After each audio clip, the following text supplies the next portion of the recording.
Hi everyone, it's Melissa. Welcome back to Quiet Little Crush. In today's video, I'm going to be making some DIY stickers. And I saw this idea on Instagram quite a while ago actually, and I actually filmed this video months ago, but I can't remember who it was that shared it, so I'm so sorry whoever it was. I would give you credit if I knew. If you guys do know, go ahead and leave it in the comments section down below.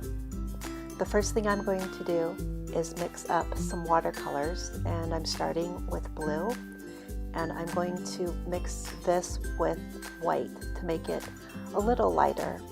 I'm going to use a couple of different colors and layer them on the sticker.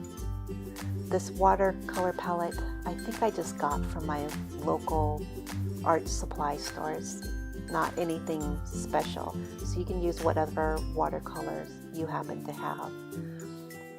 I'm painting this all over the entire sheet of labels, and these are just your plain Avery labels that you would stick on a file folder. I'm going to pat this down and let it dry, and then add the second color. This is Tim Holtz, and I think it's Broken China.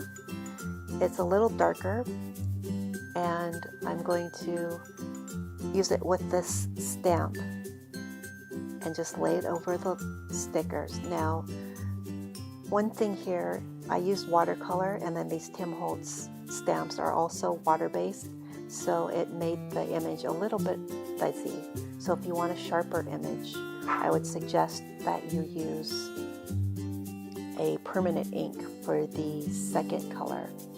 Now this one, I'm going to use 3 different colors. So I'll start with the lighter color, and I'll mix a light brown with a little bit of white and put that down first.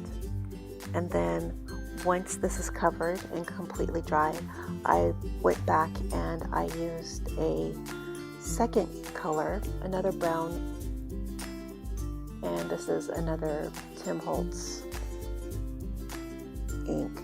And I'm just going to randomly place that around the sticker. You can see there's kind of dark patches here and there.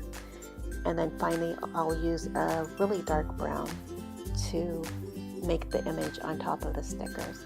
Now, the thing I like about this is once you pull the sticker off, it's just a little bit of the writing that's on it. And I'll show you that here with the blue one. As I pull this off, you can see it's just a little bit of writing, and you can make these into flags or stick them down on your planner exactly how it is. So that is it for this video. I hope you enjoyed it. Please give it a thumbs up and subscribe, and I'll talk to you in the next one.